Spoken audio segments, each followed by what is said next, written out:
5월 11일 말씀 묵상을 시작하겠습니다. 오늘 말씀은 예레미야서 48장 36절부터 47절까지의 말씀입니다. 모압은 우상 숭배와 교만으로 인하여서 하나님의 심판을 받게 될 것입니다. 그리고 오늘 본문은 그들이 받게 될 이 심판의 참담한 실상을 살펴보게 될 것입니다. 그리고 마지막으로 하나님의 예언은 모압을 향하여 여운을 남기십니다.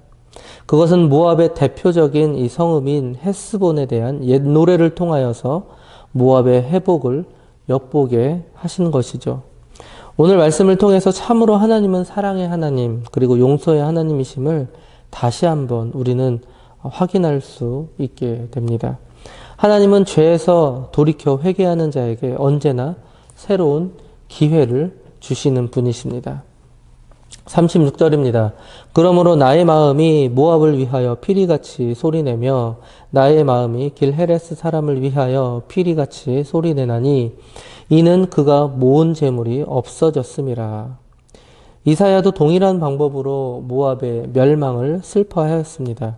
이사야서 16장 11절을 보시면 이러므로 내 마음이 모압을 위하여 수금같이 소리를 바라며 내 창자가 길하레셋을 위하여 그러하도다.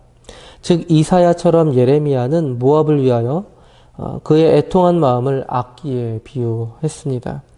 이사야는 수금에 비유하였고 그리고 예레미야는 피리에 비유하였죠. 여러분, 피리는 사람의 손에 의하여서 소리를 냅니다. 마찬가지로 이 예레미야의 마음 역시 모압의 이 비극적인 멸망의 자극을 받아 슬픈 신음을 내었다라는 것이죠. 그런데 이러한 이사야와 이 예레미야의 이 마음은 다름 아닌 하나님의 마음을 대변하고 있었습니다. 이 이사야와 이 예레미야의 이 마음보다 하나님의 마음은 더욱더 찢어질 듯 아파하셨다라는 것이죠. 이처럼 하나님께서는 이 죄인의 멸망을 매우 안타까워 하십니다. 우리는 이 하나님의 마음을 말씀을 통해서 읽을 수 있었습니다. 37절입니다. 모든 사람이 대머리가 되었고 모든 사람이 수염을 밀었으며 손에 칼자국이 있고 허리에 굵은 배가 들렸고 머리를 밀고 수염을 깎고 옷을 찢는 행위는 고대 근동 지역의 사람들이 슬픔과 이 애통함을 표시하는 전통적인 방법이었습니다. 손에 칼자국이 있고 특히 자기 몸을 이 자해하기까지 학대한다라는 것은 더 이상의 존재의 의미를 잃어버릴 때 하는 행위였습니다. 그러나 이러한 행위는 율법이 금하는 행위였죠. 즉 모압을 향한 이 하나님의 심판으로 말미암아 온 민족이 극도의 절망감에 빠지게 될 것입니다. 38절입니다. 모압의 모든 지붕과 거리 각처에서 슬피 우는 소리가 들리니 내가 모압을 마음에 들지 않는 그릇같이 깨트렸음이라 여호와의 말씀이니라. 비슷한 말씀이 이사야 15장 3절에도 이어집니다. 이사야 15장 3절입니다. 거리에는 굵은 배로 몸을 동였으며 지붕과 넓은 곳에서는 각기 애통하며 심히 울며. 모압의 파멸은 전 국가적으로 임하게 될 것입니다. 모든 지붕과 당시의 지붕은 걸어 다닐 수 있게 설계가 되었습니다. 즉 많은 사람들의 눈에 쉽게 드러나는 곳이었죠. 그래서 거리나 지붕이라는 그 공간은 공개적인 장소를 뜻했습니다. 즉 온 백성이 이러한 공개적인 장소에서 통곡할 것입니다. 이들이 겪을 앞으로의 슬픔과 고통은 이처럼 개인적인 것이 아니라 국가적인 것임을 우리는 말씀을 통해서 확인하였습니다. 내가 모압을 마음에 들지 않는 그릇같이 깨트렸음이라. 하나님께서는 이 토기장이가 마음에 들지 않는 이 토기를 깨트리는 것처럼 모압을 이처럼 깨트릴 것임을 말씀하고 계십니다. 39절입니다. 어찌하여 모압이 파괴되었으며 어찌하여 그들이 애곡하는가. 모압이 부끄러워서 등을 돌렸도다. 그런즉 모압이 그 사방 모든 사람의 조롱거리와 공포의 대상이 되리로다. 모압은 조롱거리가 될 것입니다. 앞서 유다가 멸망할 때 여러분 이 모압은 유다를 조롱했습니다. 그런데 이제는 이 모압이 열방의 조롱거리가 될 것입니다. 그리고 한편으로 모압은 공포의 대상이 될 것입니다. 모압의 멸망은 열방의 이 나라의 이 하나님의 심판에 대한 두려움을 갖게 해줄 것입니다. 이처럼 모압의 멸망은 한순간에 그리고 비참하게 진행될 것입니다. 40절입니다. 이는 여호와의 말씀이니라. 보라, 그가 독수리같이 날아와서 모압 위에 그의 날개를 펴리라. 그가 독수리같이 날아와서, 여기서 그가 누구일까요? 그는 바로 바벨론의 느부갓네살 왕을 말합니다. 이 바벨론 왕 느부갓네살은 이 독수리같이 날아와서 모압 위에 그의 날개를 펴고 앉을 것입니다. 여러분, 앞서 이 모압은 어디에 위치했다라고 말씀드렸죠? 그들은 고지대에 위치했습니다. 그래서 난공불락의 나라였죠. 그러나 아무리 강력한 방어체계를 구축한 이 모압이라 할지라도 하나님께서 사용하시는 이 느부갓네살의 이 바벨론 군대를 막을 수는 없을 것입니다. 아무리 높은 곳이라 할지라도 독수리처럼 날아 올라가서 그곳에 앉게 하실 것입니다. 누가요? 바로 하나님이 그렇게 하실 것입니다.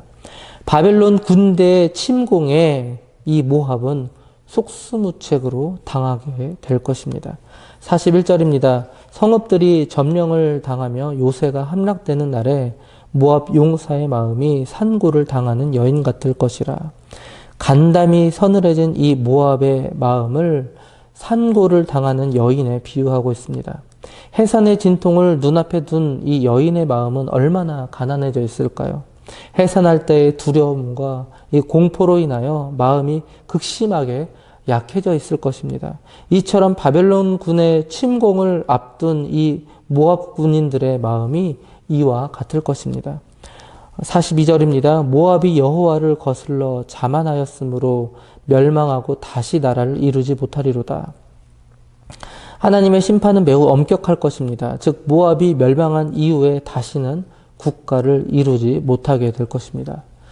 실제로 이 모압은 BC 582년 이 바벨론의 이 느부갓네살에게 멸망한 이후에 역사의 무대에서 완전히 사라지고 맙니다. 이것은 그들이 하나님 앞에서 교만함으로써 스스로 화를 자초한 그런 결과였습니다. 사랑하는 성도 여러분, 우상숭배와 교만은 이처럼 엄청난 죄악입니다. 이에 대한 결과는 오직 하나밖에 없습니다. 바로 멸망입니다.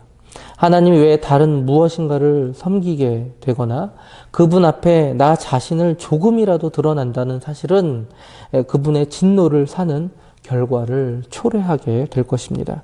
43절입니다. 여호와의 말씀이니라. 모압의 줌이나 두려움과 함정과 올무가 내게 닥치나니. 함정과 올무는 짐승을 사냥하는 방법이죠.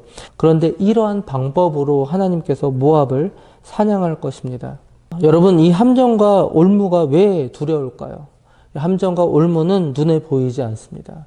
함정과 올무는 숨겨져 있습니다.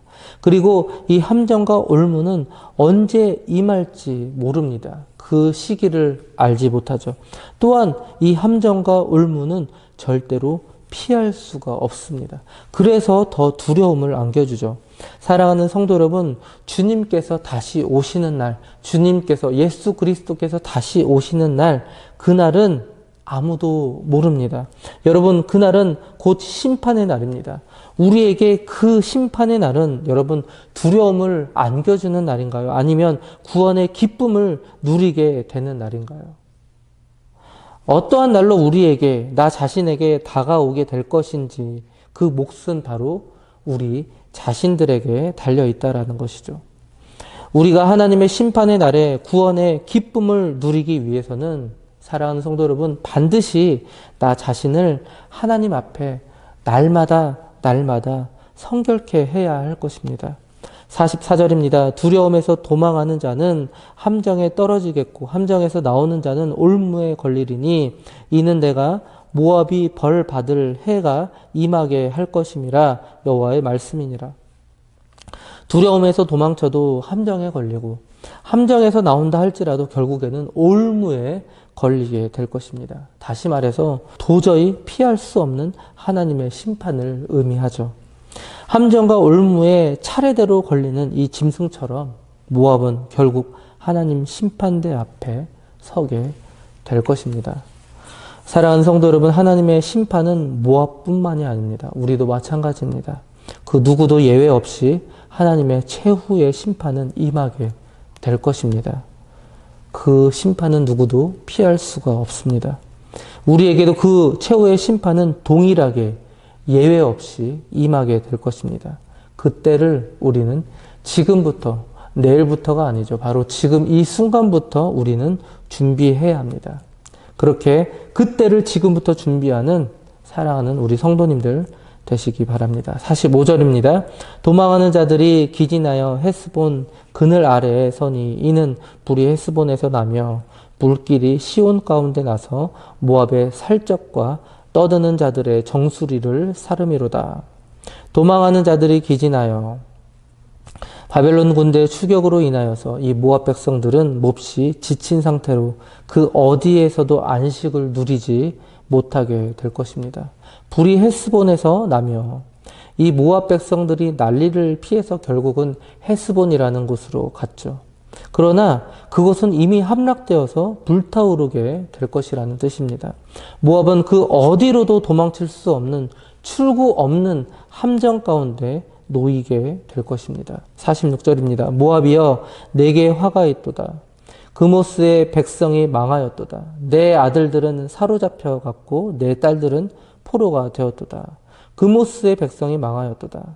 여기서 그모스는 누구인가요? 바로 이 모압 백성들이 우상 숭배했던 그 신입니다. 즉 모압인들은 그모스 백성으로서 그모스 숭배 열심이었지만 정작 그모스 신은 국가적 위기를 당한 이 모압 민족에게 아무런 도움을 주지 못하고 있었습니다. 47절입니다. 그러나 내가 마지막 날에 모압의 포로를 돌려보내리라. 여호와의 말씀이니라. 모압의 심판이 여기까지니라. 그러나 마지막 날에 모압에 대한 회복의 예언이죠. 그러나 국가가 다시 건설된다는 뜻은 아닙니다. 모압은 다시 일어서지 못할 것입니다.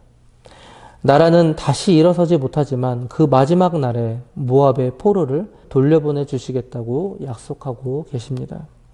말씀을 마무리하겠습니다. 사랑하는 성도 여러분, 하나님께서는 죄로 얼룩진 이 모압을 심판대 앞에 세우셨습니다. 그리고 그들을 완전히 허무셨습니다. 우리도 마찬가지입니다. 모든 인간은 마지막 날에 하나님의 심판대 앞에 예외 없이 서게 될 것입니다. 모압처럼 완전히 멸망하는 날이 될 것인지, 아니면 구원의 감격이 임하게 되는 날이 될 것인지, 우리는 바로 지금 이 순간부터 그날을 준비해야 합니다. 우리는 지금 이 순간부터 그날을 준비해야 할 것입니다. 두려움으로 다가오는 심판의 날이 아니라 구원의 기쁨을 감격으로 맞이하게 될 기대하고 또 기다려지는 그런 날이 될 수 있도록 사랑하는 성도 여러분, 지금부터 이 순간부터 말씀과 기도로 그리고 삶의 순종을 통하여서 그날을 준비하시는 저와 장자 가족들 되시기 바랍니다.